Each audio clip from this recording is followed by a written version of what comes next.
नमस्ते प्यारे बच्चों, कैसे हैं आप सब। प्यारे बच्चों, आज हम एजुसेट के माध्यम से हिंदी विषय पढ़ेंगे।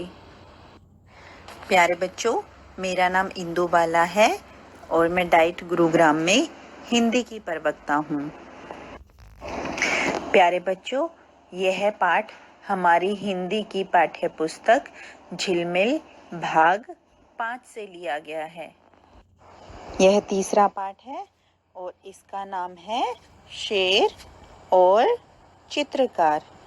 इसे राम नरेश त्रिपाठी जी ने लिखा है।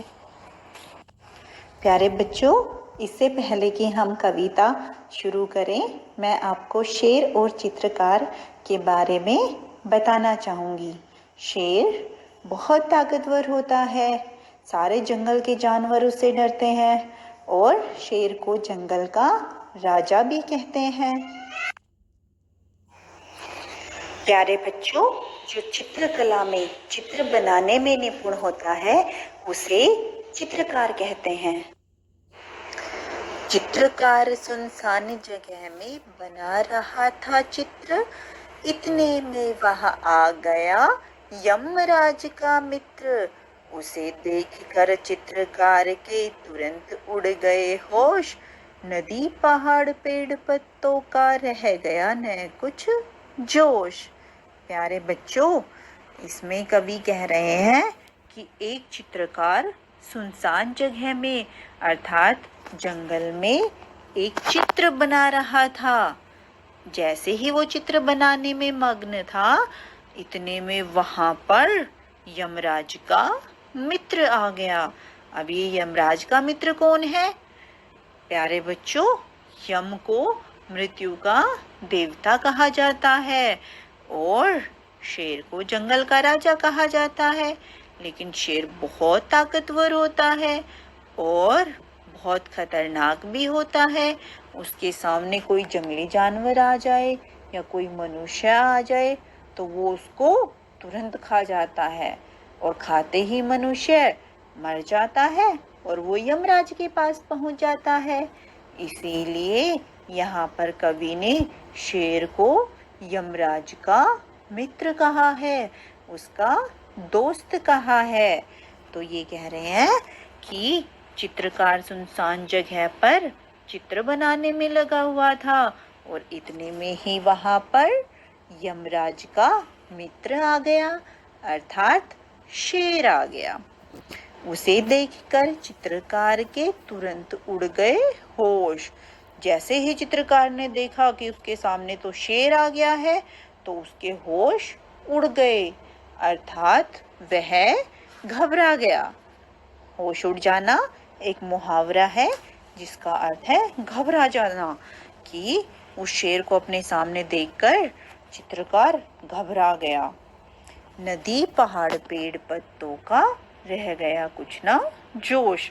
अब जो चित्रकार चित्र बनाने में मग्न था, खुश हो रहा था कि आज तो वह नदी के, पहाड़ के, पेड़ और पत्तों के सुंदर सुंदर चित्र बनाएगा और इस बात को लेकर वो बहुत जोश से भरा हुआ था। लेकिन जैसे ही उसने सामने शेर को देखा तो उसका सारा जोश गायब हो गया। अब वो घबरा गया था उसको देखकर। फिर उसको कुछ हिम्मत आई, देख उसे चुपचाप बोला, सुंदर चित्र बना दूं, बैठ जाइए आप। उकड़ू मुकड़ू बैठ गया वह सारे अंग बटोर, बड़े ध्यान से लगा देखने चित्रकार की ओर। प्यारे बच्चों, चित्रकार जंगल में चित्र बना रहा था और उसके सामने शेर आ गया अचानक। अब उसे देखकर चित्रकार का सारा जोश गायब हो गया था। लेकिन जब उसने देखा कि शेर तो चुपचाप है तो उसको थोड़ी सी हिम्मत मिली। अब उसने अपना साहस इकट्ठा करके, अपनी हिम्मत को इकट्ठा करके शेर से कहा, बोला, सुंदर चित्र बना दूं, बैठ जाइए आप। कि हे जंगल के राजा, आप बैठ जाइए, मैं आपका सुंदर सा चित्र बना दूंगा। अब इतनी बात सुनकर शेर खुश हो गया। उकड़ू मुकड़ू बैठ गया वह सारे अंग बटोर, और वह अपने सारे शरीर के अंगों को समेटकर घुटनों पर बैठ गया। प्यारे बच्चों, आप भी बैठते होंगे उकड़ू मुकड़ू। उस समय हमारे शरीर के अंग सिमट जाते हैं। बड़े ध्यान से लगा देखने चित्रकार की ओर। चित्रकार की बात मानकर शेर उकड़ू मुकड़ू बैठ गया और वो बहुत ध्यान से चित्रकार की ओर देखने लगा। चित्रकार ने कहा, हो गया आगे का तैयार, अब मुंह आप उधर तो करिए जंगल के सरदार।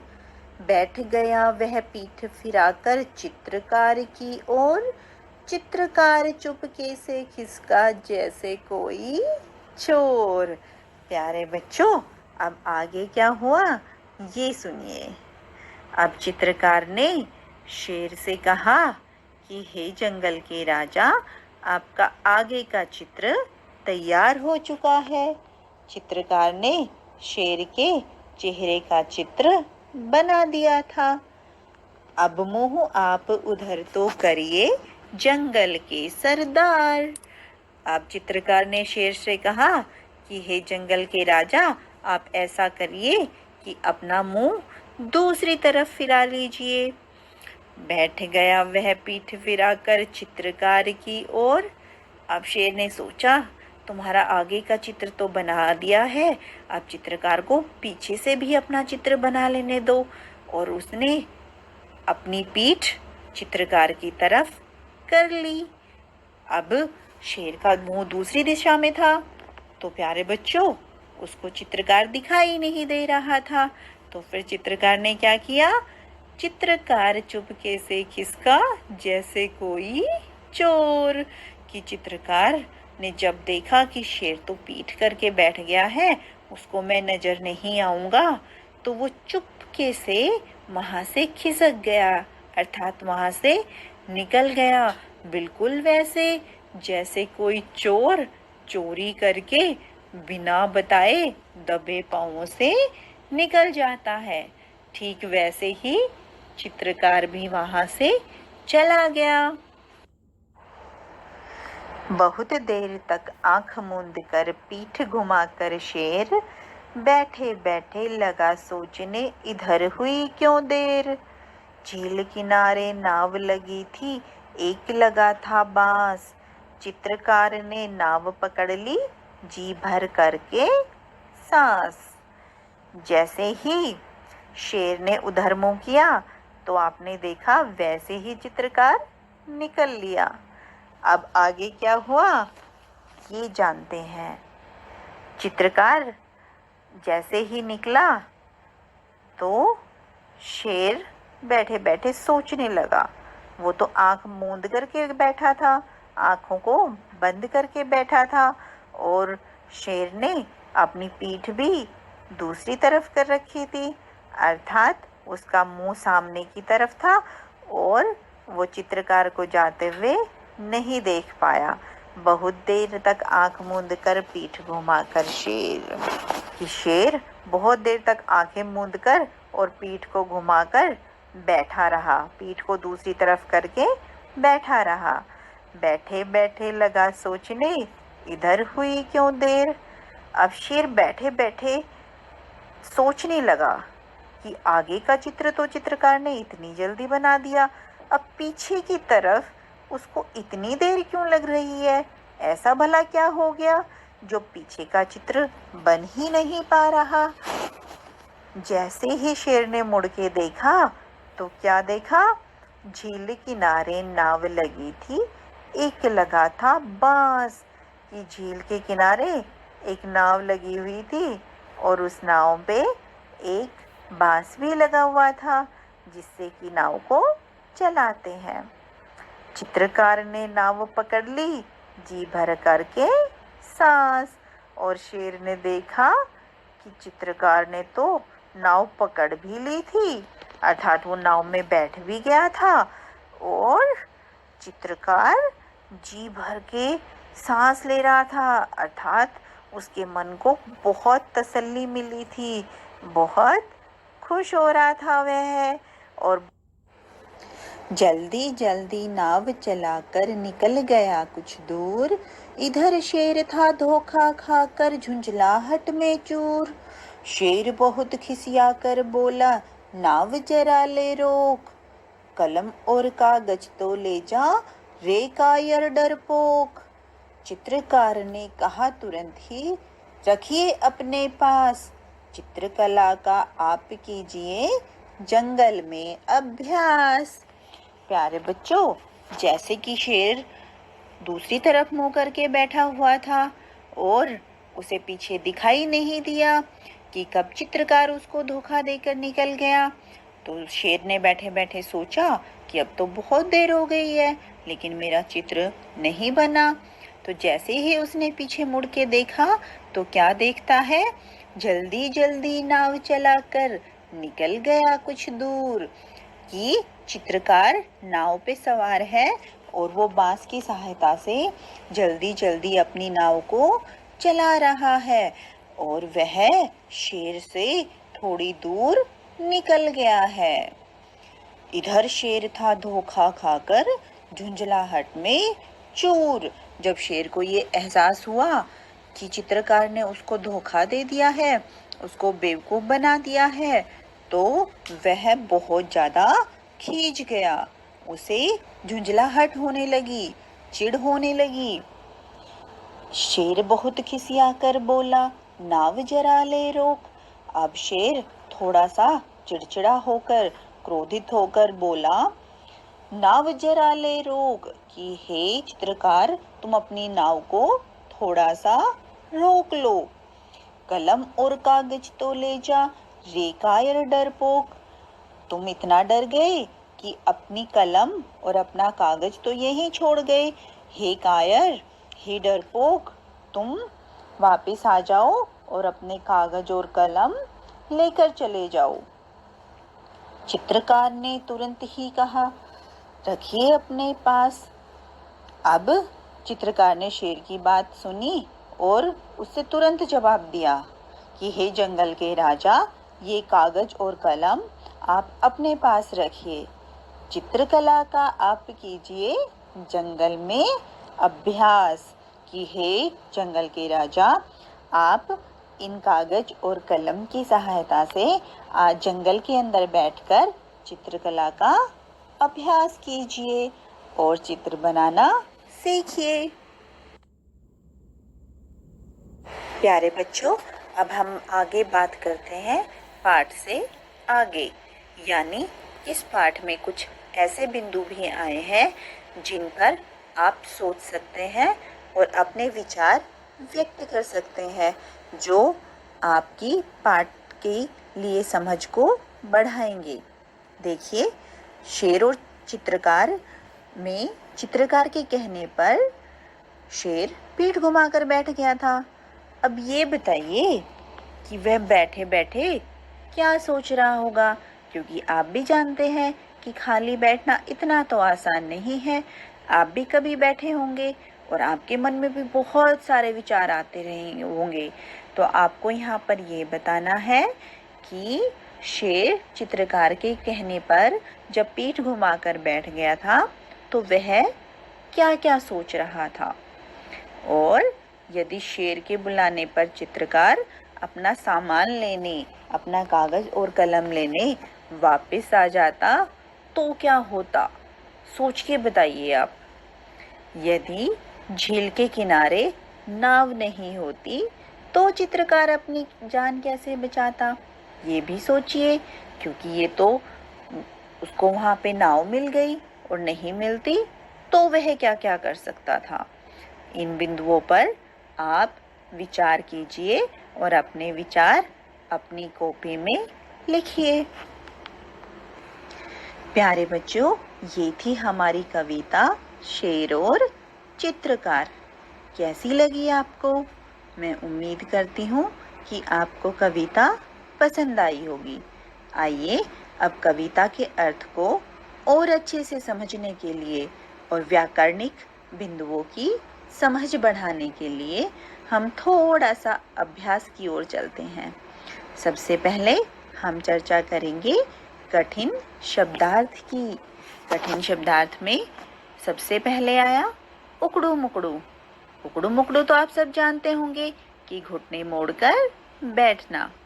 कायर, डरपोक, खिसका, भाग गया, खिसियाकर, क्रोधित होना, चित्रकार, चित्र बनाने वाला, झुंझलाहट, खीज, चिढ़, यमराज, मृत्यु का देवता। प्यारे बच्चों, अब हम बात करते हैं भाषा की बात। भाषा में अनेक प्रयोग होते हैं, जैसे लोकोक्तियों का प्रयोग, मुहावरों का प्रयोग। तो जब हमने ये कविता पढ़ी तो अगर आपको याद हो तो एक मुहावरा आया था, होश उड़ना। और कहाँ पर आया था ये भी मैं आपको बता देती हूँ कि शुरू की तीसरी जब पंक्ति हम गा रहे थे कि इतने में वहाँ आ गया यमराज का मित्र, उसे देखकर चित्रकार के तुरंत उड़ गए होश। तो यहाँ पर आपने देखा कि मुहावरे का प्रयोग हुआ है होश उड़ना। इसका अर्थ मैंने आपको बताया था घबरा जाना।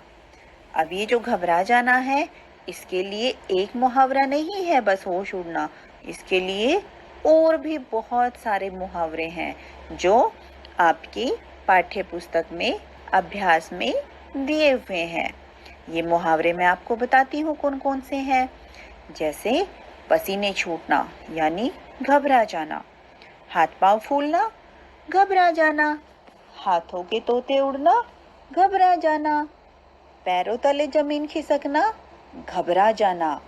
तो देखा आपने कि 5 मुहावरे हो गए हमारे पास, और 5 मुहावरों में अर्थ सबका क्या है, घबरा जाना। तो अगर आप भी कोई ऐसा मुहावरा जानते हैं जिसका अर्थ घबरा जाना है तो उसे ढूंढकर लिखिए और उसे वाक्य में प्रयोग कीजिए।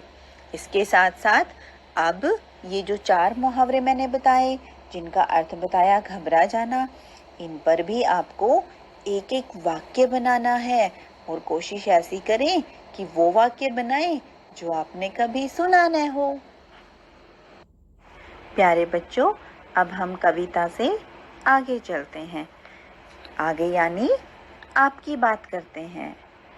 अब आपको ये सोचना है कि इस कविता में चित्रकार की जगह आप होते तो आप क्या करते। चित्रकार अपनी चतुराई से बच गया था। चित्रकार की जगह आप होते तो आप शेर से बचने के लिए क्या करते। ये सोचकर जरूर देखना कि अगर आप भी ऐसे ही जंगल में फंस जाते और शेर आ जाता तो आप वहां पर क्या करते। चित्रकार ने शेर को जंगल का सरदार कहा था। आप चित्रकार की जगह होते तो शेर को क्या कहकर बुलाते। मैं तो जंगल का राजा कहती उसे। आप खुद भी सोचना कि आप शेर को और क्या क्या कह सकते थे। चित्रकार ने नाव पर चढ़कर जी भरकर सांस ली। आप किन किन अवसरों पर गहरी सांस लेते हैं और कब कब तसल्ली का एहसास करते हैं, ये जरूर सोचना और सोचकर उसको अपनी कॉपी में लिखना। प्यारे बच्चों, अब भाषा की बात में हम आगे चलते हैं और आगे आपने कविता में पढ़ा था कि चित्रकार सुनसान जगह में बना रहा था चित्र। तो ये कविता की पंक्ति है, तो इसको गद्य में किस प्रकार से लिखेंगे। देखो, इसको गद्य में हम लिखेंगे कि चित्रकार सुनसान जगह में चित्र बना रहा था। अब इसी तरीके से कविता में और पंक्तियां भी हैं जिनको आपको गद्य में लिखने का अभ्यास करना है। इतने में वहां आ गया यमराज का मित्र, इसको वाक्य में लिखिए। झील किनारे नाव लगी थी, एक रखा था बांस, इसको भी गद्य में लिखिए। प्यारे बच्चों, भाषा की बात में आगे लिखा गया है चित्र बनाने वाले को कहते हैं चित्रकार।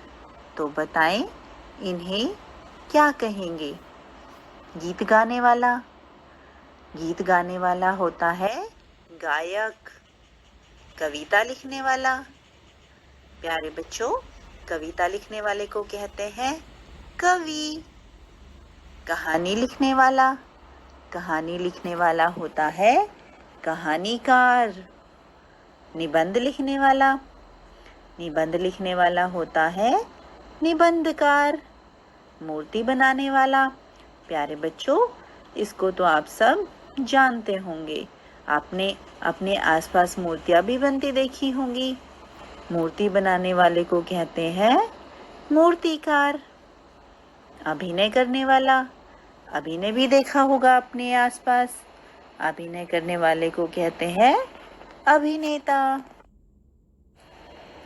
प्यारे बच्चों, भाषा की बात में जो आगे अभ्यास दिया गया है वो आपको बहुत ही मज़ेदार और रोचक लगेगा। आइए देखते हैं आगे क्या लिखा है। चित्र को देखकर कहानी को पूरा करें।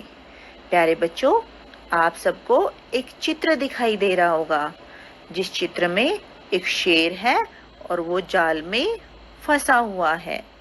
प्यारे बच्चों, यहाँ पे लिखा गया है कि इस चित्र को देखिए और कहानी को पूरा करें। आपके मन में जो भी कहानी इस चित्र को देखकर आए वो कहानी आपने यहाँ पर लिखनी है और कहानी को आगे बढ़ाना है।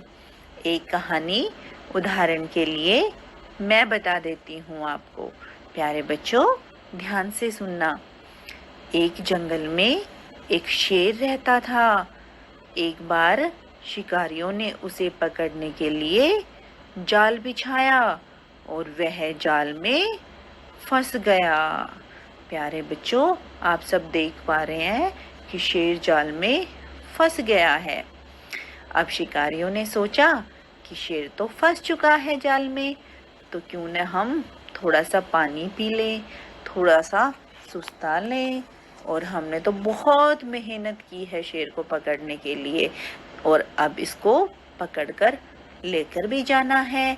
जाकर हम इसको सर्कस में बेच देंगे और सर्कस वालों से बहुत ज़्यादा पैसे लेंगे।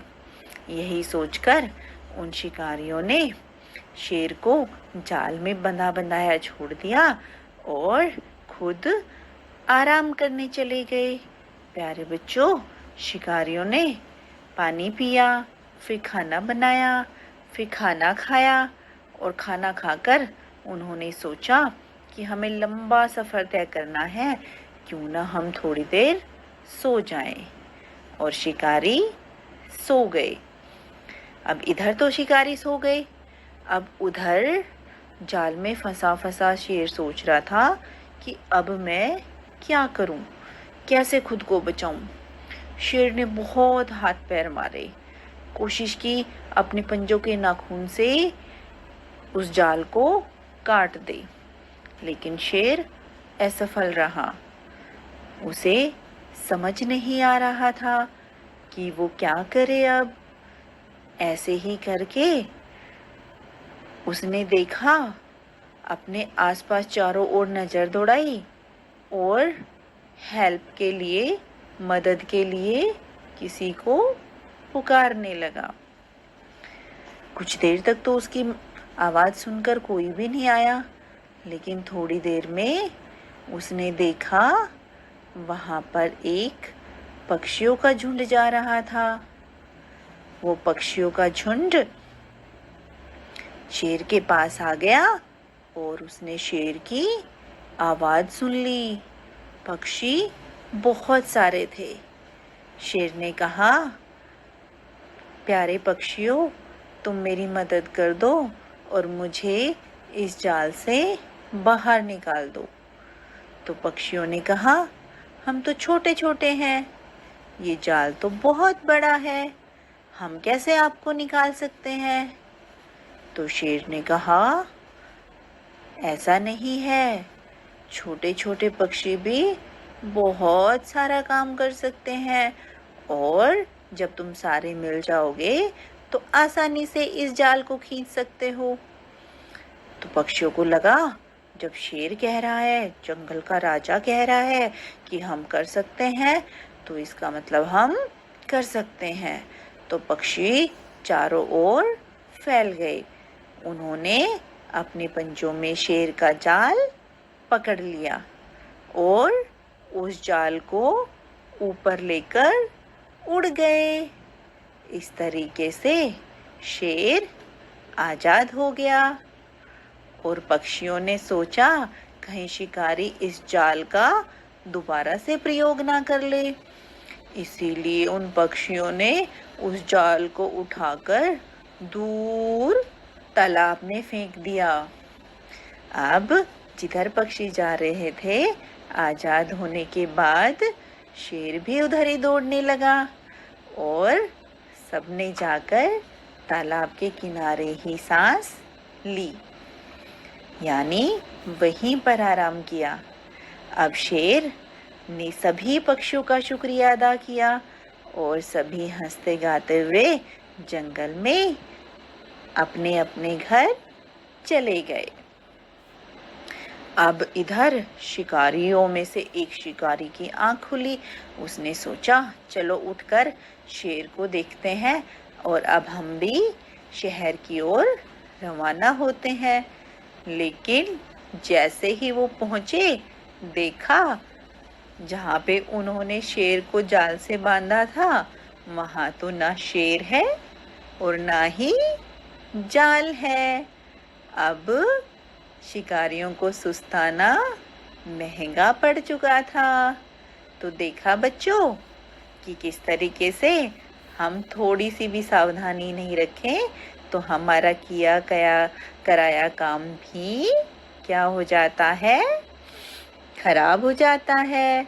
और दूसरी तरफ शेर को जब पक्षियों ने बताया तो आपने देखा कि एकता में कितना बल है। सारे पक्षी एक हो गए थे और उन्होंने मिलकर बड़े से बड़ा जाल भी उड़ा लिया। तो इस तरीके से जब हम मिलजुल कर कोई काम करते हैं तो वो काम सरल भी हो जाता है और उसे पूरा करने में कोई कठिनाई भी नहीं होती। इसीलिए कहते हैं कि एकता में बहुत ताकत होती है। तो प्यारे बच्चों, ये मैंने जो कहानी बनाई उसी तरीके से आपने भी एक कहानी बनानी है और यहाँ पर उस कहानी को लिखना है। प्यारे बच्चों, अब हमारा अभ्यास का कार्य पूरा हो चुका है और हमारी कहानी शेर और चित्रकार भी पूरी हो चुकी है। तो इससे पहले कि मैं अंत करूं, कुछ महत्वपूर्ण बिंदुओं पर मैं आपसे चर्चा करना चाहूंगी। प्यारे बच्चों, आपने जंगल से जुड़ी हुई, जंगली जानवरों से जुड़ी हुई, पक्षियों से जुड़ी हुई बहुत सारी कविताएं और कहानी पढ़ी होंगी, सुनी भी होंगी। इन कहानियों में अक्सर क्या होता है, या तो मनुष्य जानवरों से बात करता है या जानवर जानवरों से बातें करते हैं। लेकिन जब हम हकीकत की बात करते हैं तो मेरे ख्याल से आपने सुना नहीं होगा कभी भी, ना ही देखा होगा कि कोई जानवर बोल रहा है, कोई पक्षी बोल रहा है ना। फिर आपके मन में कभी विचार नहीं आया कि ये तो बोलते ही नहीं है, और हम जो भी कहानियां पढ़ते हैं और जो भी कविताएं पढ़ते हैं उनमें तो हमें जानवर बोलते हुए भी दिखाई देते हैं, बात करते हुए भी दिखाई देते हैं। तो प्यारे बच्चों, मैं आपको बताना चाहूंगी कि जानवर बात नहीं करते, उनकी अपनी भाषा होती है। वो भाषा एक दूसरे की समझ भी लेते हैं और एक दूसरे को समझा भी देते हैं। लेकिन हम मनुष्य उनसे सीधे सीधे बात नहीं कर सकते। तो फिर जो आप पढ़ते हैं उनमें कहाँ से बातें की गई है? तो इसे कहते हैं कल्पना। किसी भी कवि की, किसी भी लेखक की। जैसे कई बार आप बैठे बैठे सोचते रहते होंगे और सोचते सोचते अपने मन मन में बातें करते रहते होंगे। खुद से भी कर सकते हैं और अपने किसी साथी से भी कर सकते हैं। लेकिन वो बातें आप सोच रहे थे, आपने की तो नहीं थी, सिर्फ आप कल्पना कर रहे थे। तो इसी तरीके से जब कोई भी रचनाकार, चाहे वो कवि है, चाहे वो लेखक है, जब अपनी कहानी में, कविताओं में कल्पना करता है, सोचता है, तो वो इस तरीके से जंगली जानवरों को बातें करते हुए दिखा देता है। और वो ऐसा इसलिए करता है क्योंकि हमारे छोटे छोटे बच्चों को जंगलों की, जंगली जानवरों की कहानियाँ बहुत अच्छी लगती है। तो उम्मीद करती हूँ कि आप भी अपनी कल्पना शक्ति को बढ़ाएंगे और ऐसी छोटी छोटी कहानियाँ सोचेंगे, अपने दोस्तों को सुनाएंगे और अपने परिवार वालों को भी सुनाएंगे। प्यारे बच्चों, मैं उम्मीद करती हूँ कि आपको कविता, शेर और चित्रकार पसंद आई होगी और पसंद आने के साथ साथ समझ भी आ गई होगी, व्याकरणिक बिंदुओं की समझ भी बढ़ी होगी आपकी। तो अब अंत में मैं आप सबका धन्यवाद करना चाहूँगी। धन्यवाद प्यारे बच्चों। और साथ साथ मैं अपनी सहयोगी रितु ढिल्लो जी का भी धन्यवाद करना चाहूँगी, जिन्होंने तकनीकी रूप से मुझे इस पाठ को तैयार करने में मदद की है। रितु जी भी मेरे साथ डाइट गुरुग्राम में है, ये भूगोल की प्रवक्ता है। धन्यवाद रितु जी। धन्यवाद प्यारे बच्चों।